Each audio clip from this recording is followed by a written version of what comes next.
único peronista que tiene este gobierno se llama Ricardo Quintela. Conozco gente que se murió de risa cuando Ricardo perdió con Paredes Urquiza las elecciones, se reían y decían Ricardo Quintela hoy no va a ser presidente ni de un centro vecinal, y hoy son funcionarios del gobierno. Soy Esteban Llanelo, periodista, y en este espacio el micrófono se sube al auto. Hoy transitamos la historia de un emblema indiscutible de la chaya y de la radiofonía riojana, Jorge Agüero. Hola, mi querido Jorge Agüero. Hola, Esteban. Qué placer saludarlo, qué placer llevarlo. Lo mismo, y veo que cumples con el espíritu de la creación de Uber. Yo leí cuando aparecían los primeros Uber en los Estados Unidos, en Europa, en Japón, en Corea. Decían que el Uber se había creado para que cuando vos llames a alguien, sepas quién maneja, qué color es el auto, qué dominio tiene y, por sobre todas las cosas, que sea un auto de lujo. Yo veo que aquí en La Rioja vos llamas a un Uber y viene un taxi o un remis sucio que no tiene nada que ver con ese espíritu por el que se creó Uber, ¿no? No te vas a meter en ese ese problema. No puedo con mi genio a veces. ¿Cómo está Jorge Agüero, locutor, trayectoria intachable? Bien, gracias a Dios, a pesar de los años. Estoy viviendo mi año 86, 66 prácticamente en la radio, fuera de otros añitos antes que tengo de la propaladora, ¿no? ¿Cuándo fue tu primera aparición en la conducción de la chaya? ¿Vos estuviste en todas las? Yo estuve en todas, pero yo nunca fui conductor de la chaya. Yo fui, y digo, lo afirmo, lástima que no hay nadie vivo para que sea testigo. Estuve en todos los festivales de la chaya, pero estuve por lo menos 12 o 13 años como locutor comercial. Yo era el que hacía la tanda porque transmitíamos por LB14. Locutor comercial. Hacía la tanda con Susi Morán, con Sonia Lander, con Cecilia César, y los conductores eran otros, obviamente. Pero yo, es una cosa que no lo he negado nunca, que yo después, creo que del año 82 en adelante, recién comencé a ser un presentador. Nunca fui animador. Yo fui siempre un presentador de artistas. Pero comenzaste como locutor comercial y después fuiste ascendiendo. Yo me especialicé en eso, en ser un buen locutor comercial, como que con el Flaco Aguá, con Ricardo Quiroga, anduvimos todo el país, punta a punta, transmitiendo el básquet, el fútbol, el ciclismo, el motociclismo, el automovilismo, el boxeo. Hicimos un año de Luna Par. Bien. Todos los sábados íbamos a Luna Par, porque le hacíamos canje a Aerolíneas Argentinas y para que nos dé pasajes, y al Hotel Sussex, a don Tomás Álvarez Saveras, que en ese tiempo vivía aquí en La Rioja, nos daba el Hotel Sussex en Buenos Aires. ¿Quién era el conductor de la chaya? ¿Vos eras locutor comercial? ¿Y quién eran los primeros conductores? Los conductores comerciales, yo me acuerdo de la primera chaya de Oscar Aiza, Américo Solari y otro muchacho de apellido Herrera, que era integrante de un conjunto famoso de Catamarca, gran animador. O sea que desde el primer momento no estuvo Homero con el mundo. No, ¿sabes por qué? Porque Homero estaba en un festival del caudillo en Chespes. Yo le decía a Homero, vos no estuviste en el primer festival, ¿no? Y me dice, no, sí, yo me acuerdo que estuve en el Festival del Caudillo en Chepes y después volví y me incorporé ahí como locutor. Este fue el año 1969. 69. Sí. La primera chaya que se hace en el Club Independiente. Y en el año 70 ya se hizo en el Centro de Educación Física número 5. En conjunto, la Asociación Folclórica con Pocho Ávila. No se pusieron de acuerdo ahí porque hubo algunas cosas que no daban los números y no se hizo nunca más. Se hizo un solo año en el Centro de Educación Física y después ya en el año 71, digamos, sí, ya lo hicimos en el Estadio de Vargas y unos 2 o 3 años ahí y después nos fuimos muchos años a la cancha oficial, a la cancha Pedro Camilo Alem. Después de la cancha oficial ya lo agarra el Brujo Vergara. ¿O no? No, después hicimos, me acuerdo que, no sé si el gobernador Massa o quién estaba de gobernador, le dio a Pocho el circuito de Vargas. Y eso yo lo recuerdo perfectamente, fue el año 1982, ¿no? Que hicimos el Festival Nacional de la Chaya en el circuito de Vargas. Yo lo recuerdo porque tengo una metida de pata sensacional. En el año 81, en septiembre del 81, LB14 se transforma en LRA 28 Radio Nacional. Y yo me acuerdo que cuando estaba cerrando, porque la transmisión iba de 22 a 1 de la mañana, cuando estaba cerrando yo el festival a la 1 de la mañana por radio, digo, hasta aquí transmitió LB14 Radio Joaquín B. González. Y me gritó alguien del público, Radio Nacional, Jorge. Radio no. Nacional. Perdón. La costumbre, dije. Un furcio. ¿Has visto? Pasa cualquiera. Un furcio de esos que no se te borran más. Ahora, y en toda tu trayectoria, Jorge, ¿qué recordás de haber de tener como referencia, esto fue lo mejor que me pasó como locutor? Presentar a un artista que te haya marcado, un momento, una situación, un escenario. Tengo muchos, Esteban, porque presenté a grandes artistas, a Luis Landricina como ser, sí, en el lanzamiento folclórico de los Llanos Riojanos, ¿no? Que me preguntó él, ¿cómo es tu nombre? Jorge Agüero. Y me acuerdo que uno de los chistes que contó, dice, con Jorge Agüero éramos emperadores, ¿no? ¿Cómo emperador? ¿No? Le decimos nosotros, sí, porque acomodábamos las peras en los cajones allá en el sur, en Río Negro. Fue uno de los chistes que no se me borró nunca eso. Presenté a los chalchaleros, a los fronterizos, a los 4 de Córdoba, a los de Salta, a los tucutucu, a Roberto Rimoldi Fraga. O sea, grandes artistas. Pero a mí lo que quedó en mi vida, porque fue un abrazo muy sincero y muy lindo, y hace poquitos años, aquí ya en el Autódromo de La Rioja, presenté a Jorge Rojas. Hablé de su vida, de dónde había nacido, cómo se crió, de su familia y todo eso.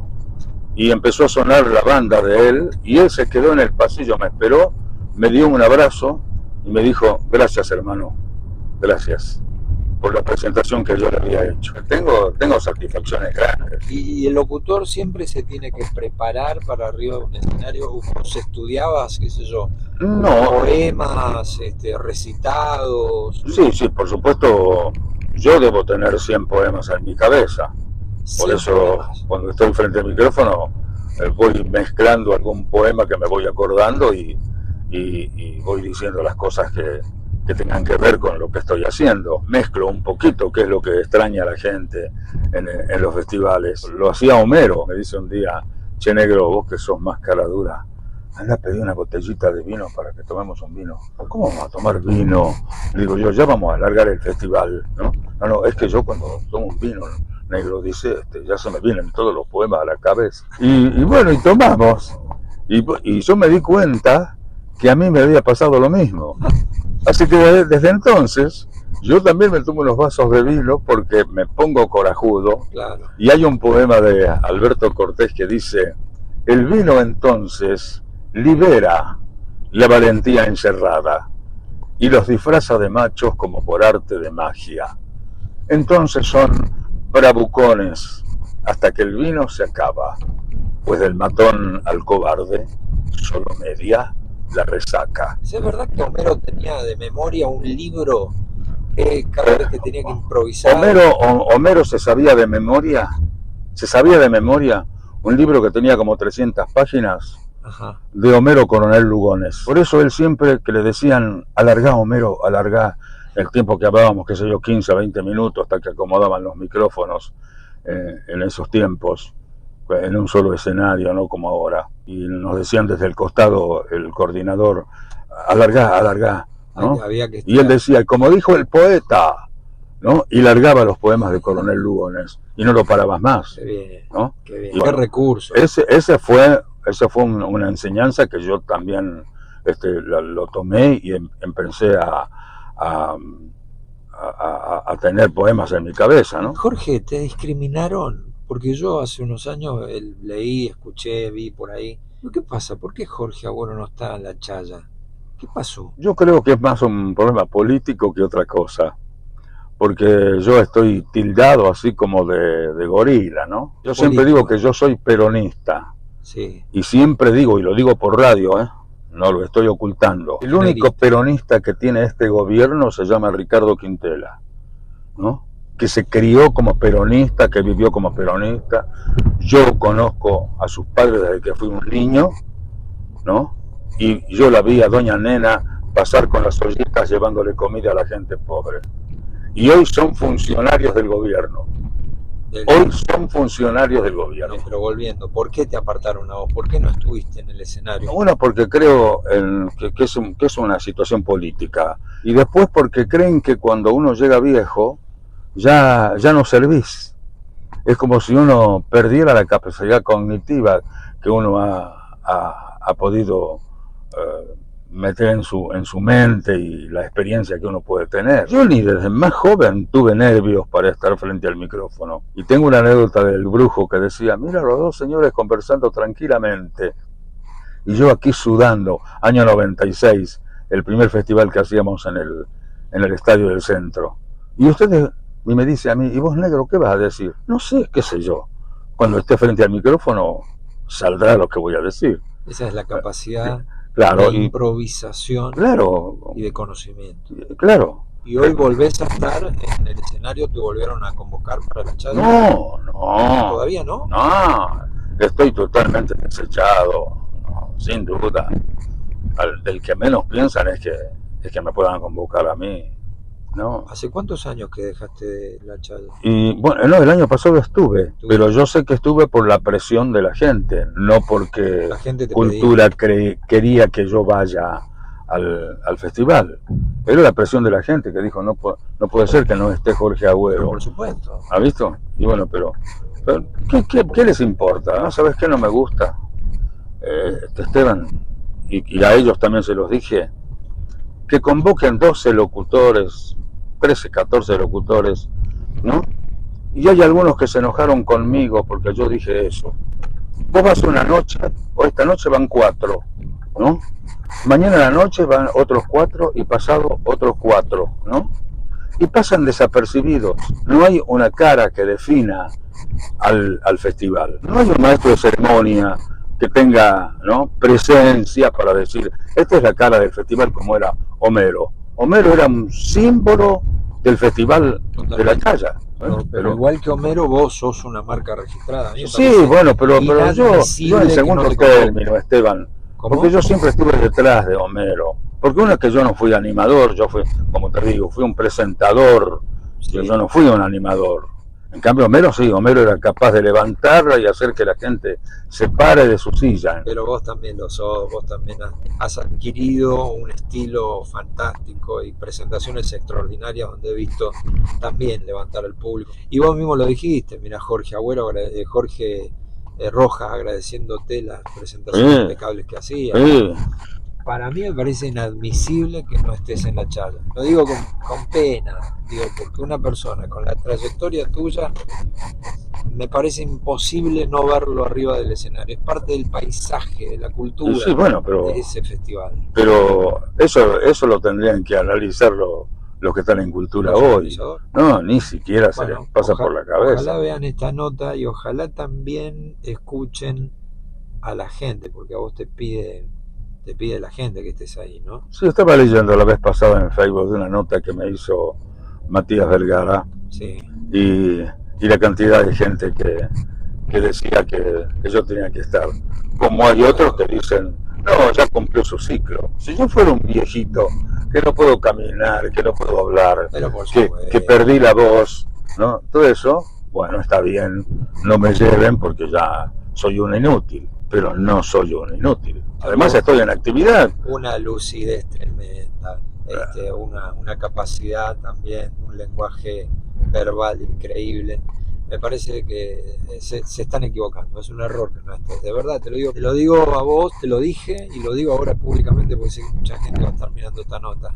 Jorge, Y la verdad que estamos terminando el viaje. Sí, Ha sido un placer charlar con vos. Espero que sigas no, lo mismo. por muchos años más haciendo locución, presentaciones, por sobre todas las cosas enseñando a las generaciones que vienen que la utilización de una buena palabra, de un buen lenguaje, un léxico, siempre Es lo que vivo diciendo a mis colegas, ¿no? Lean, pero lean libros, no lean los títulos de los diarios, lean libros, que es la manera de saber cómo te vas a expresar y mejorar un poco el lenguaje, ¿no? Cada día se aprende. Yo, a pesar que estoy viviendo mi año 86 de mi vida, Mirá, yo sé que sigo aprendiendo, ¿no? Sigo consultando en el Google, sigo consultando en el diccionario cosas que dudo. No te olvides que la locución es hacer docencia todo el tiempo ante un micrófono. y algo que admiro mucho de vos es que nunca has perdido tu timbre impecable. Parece que estuviéramos haciendo radio, ¿no? Uno te escucha por la radio, te escucha personalmente y es el mismo tono, la misma frecuencia tonal. Porque aprendí a hablar con mi voz. Porque yo te confieso que cuando en el año 57 yo me inicié en la propaladora, yo me hacía el Cacho Fontana. Yo hablaba como Cacho Fontana, lo quería imitar a Cacho Fontana, claro, era un espejo que teníamos. Pero después dije un día, no, yo puedo hablar con mi voz. Y hablo con mi voz. Un saludo final para toda la gente que te va a estar viendo en este Bueno, video. te agradezco mucho este buen viaje en este Uber bello. Y bueno, y que sigan tus éxitos, que también leo tus editoriales que me parecen extraordinarios, Esteban. Muchas gracias. Un placer me gusta mucho haberte llevado. Lo mismo. Gracias. Gracias, querido. Y tras esta charla reflexiono y concluyo que hay estrellas tan grandes que parecen nunca apagarse, ni siquiera aún con el pasar de los años.